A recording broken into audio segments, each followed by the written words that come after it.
Salut tout le monde, ici Bruno Savard en télétravail. Moi aussi dans mon secteur d'activité, le télétravail s'applique, en tout cas le plus souvent possible. On le souhaite, ça fait partie des directives. On prend quand même quelques minutes pour vous parler de l'actualité essentielle en ce moment dans la région de Québec.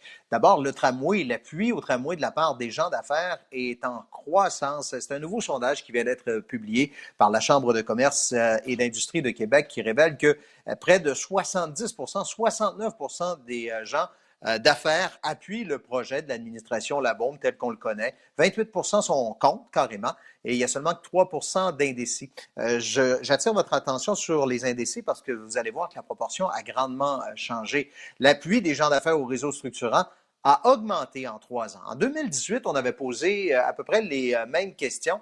Et 61 des répondants à ce moment-là disaient appuyer le projet de tramway, 27 étaient contre, ce qui est à peu près la même proportion, mais ce sont les indécis. Donc, ces gens-là ont probablement assimilé l'information des dernières semaines. Les gens de la Chambre de commerce ont été interrogés sur 5 grands projets susceptibles de relancer l'économie de Québec post-pandémie. Et pour ça, on aura les résultats un peu plus tard aujourd'hui pour les autres projets. Voilà, on s'y attendait. La vaccination est élargie pour les personnes de 75 ans et plus, à peu près à l'ensemble du Québec. Là. Ce qui nous touche chez nous, c'est Chaudière-Appalaches parce qu'on y était déjà hier à la vaccination des 75 ans et plus dans la capitale nationale. Donc, vous pouvez dès maintenant vous inscrire soit sur le site Internet ou par téléphone. La vaccination de masse débute officiellement parce que là, je vous dis que c'est la prise de rendez-vous là, qui est ouverte à partir d'aujourd'hui. Mais la vaccination de masse commence officiellement demain. Il y a 29 000 personnes qui se sont inscrites. Vous avez votre rendez-vous, vous vous demandez comment tout ça va se passer par la suite. Voici ce sujet à Diacilement. Je me trouve présentement au centre de foire à Expo Cité où demain matin, sur le coup de 8 heures, sera donné le coup d'envoi de cette grande et historique campagne de vaccination pour les personnes de 80 ans et plus. Alors, demain, si vous avez un rendez-vous, vous devez vous présenter ici sur place entre 5 à 10 minutes avant votre rendez-vous. Ayez en votre possession votre carte d'assurance maladie et la liste de vos médicaments. Et finalement, assurez-vous de porter un chandail à manches courtes pour faciliter la vaccination.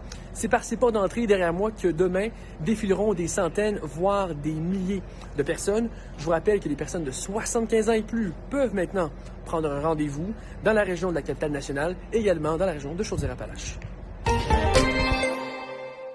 Ce qu'on va surveiller au cours des prochains jours, c'est le redoux parce qu'effectivement, ça vient avec le printemps, mais quand même, là, il y a des températures très élevées qui s'en viennent d'ici vendredi, accompagnées de la pluie. Je ne veux pas remplacer Marie-Audrey Houle, mais voici quelques détails météo là, qui sont à surveiller et qui pourraient faire grimper le niveau des rivières. Là. La pluie est attendue vendredi.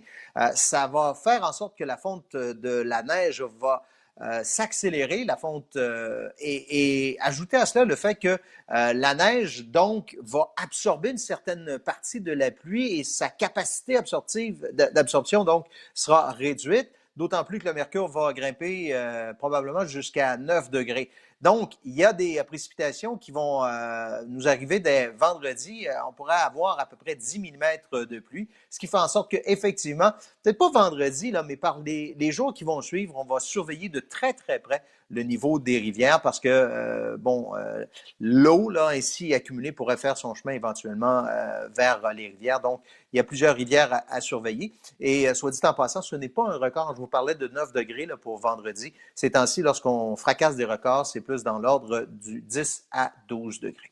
On va rester dans les chiffres, mais ceux que vous attendez toujours à cette heure-ci, les chiffres de la COVID, le bilan des dernières heures, 31 nouveaux cas recensés dans la région de Capitale-Nationale et malheureusement 3 nouveaux décès. Dans Chaudière-Appalaches, encore une fois, on reste pas mal là, dans les mêmes eaux. 9 nouveaux cas qui ont été déclarés et encore une fois aujourd'hui, aucun nouveau décès. Vous savez que vous pouvez suivre les statistiques de la COVID en temps réel, les statistiques météo également en temps réel et la campagne de vaccination, tout ça à un seul et même endroit, c'est l'appli info de Radio-Canada. Ici Bruno Savard. Bonne journée, salut.